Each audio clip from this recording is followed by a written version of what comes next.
You're about to begin a most unusual adventure, a unique safari, one that will take you from the wild of Africa across the European continent to Asia, and then across the polar ice cap to the Western Hemisphere.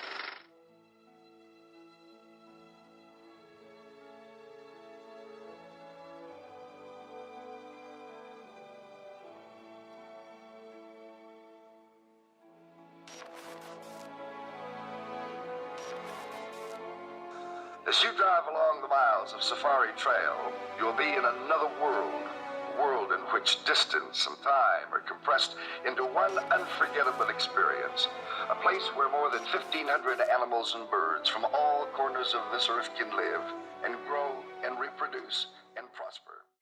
Hidden away in the depths of North Jersey sits the former amusement park and zoo, Jungle Habitat.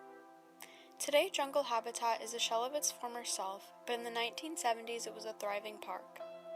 Jungle Habitat was located in the remote town of West Milford, just an hour northwest of New York City. The park was themed and owned by Warner Brothers, so characters like Bugs Bunny and Daffy Duck could be spotted all around the park. There were two main sections to the park, the Safari and Jungle Junction.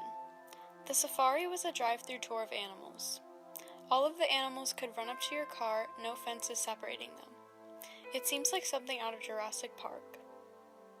Jungle Habitat's slogan was, "Where you're caged and the animals of the world run free," and the safari really embraced that idea. Signs were posted everywhere about keeping the windows closed because there very well could be a lion on the other side of that glass.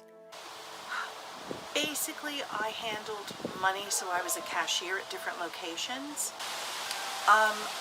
16, I think, when I started, so that was one summer, and then the next summer, 17. How much did they pay you at the time? Oh, I mean, it's a long time ago. I really don't remember, but we're talking something like 75 cents an hour. Like, it was standard rate. It was the standard pay for that time. It wasn't like below minimum wage? Or no, it was minimum, but it was minimum wage.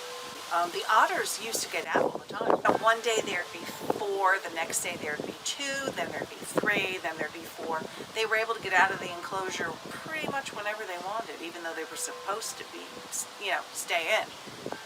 But they would always come back. Was there any other animal escapes? Yes, an emu got loose, and it actually ran down Morristown Road, like all the way to this end of Morristown Road, and they can really hurt you.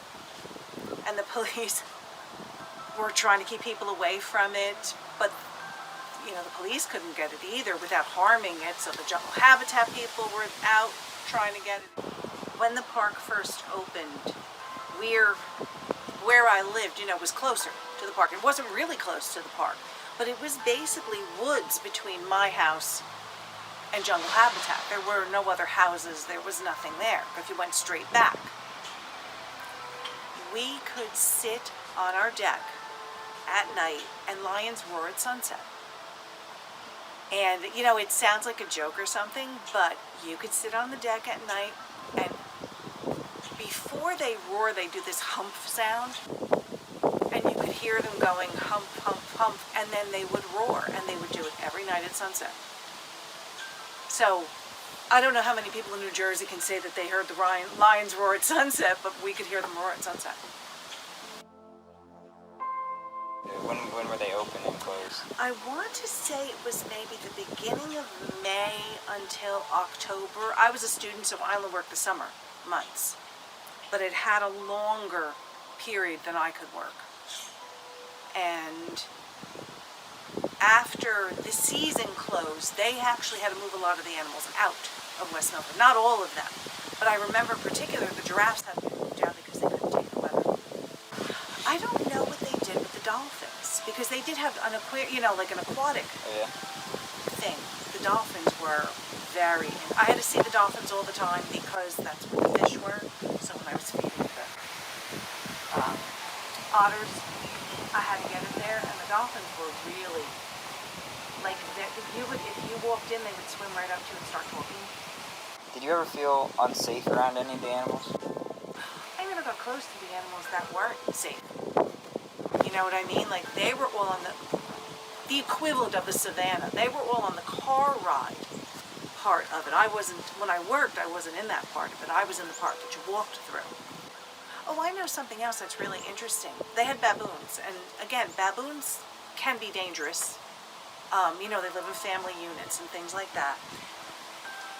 And fences and things. They don't want to have electric fences because then you can harm the animals.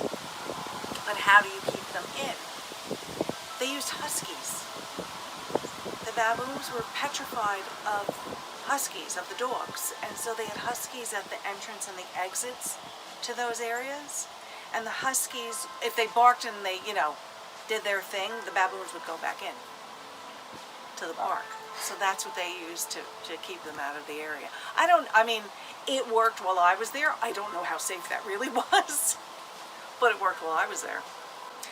If the park guests did what they were supposed to do, it's no different than Lion Country Safari or any of those places. The issue was if you had your arm hanging out your window, if you were rolling your window down trying to feed the animal, you're not safe, but that's people being stupid. You were told there were signs everywhere.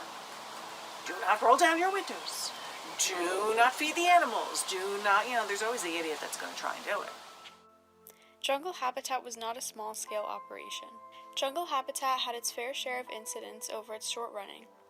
Animals attacked guests, got sick, escaped their enclosures, and even froze in the winter. Whilst these were rare occurrences, they would often get bad press. Warner Brothers was trying to attract tourists who wanted to escape the city, and this was their way of doing so. The park opened July 19, 1972, and closed a mere 4 years later on October 31, 1976. Now many look back with fond memories of a park that made you the attraction and let the animals run free.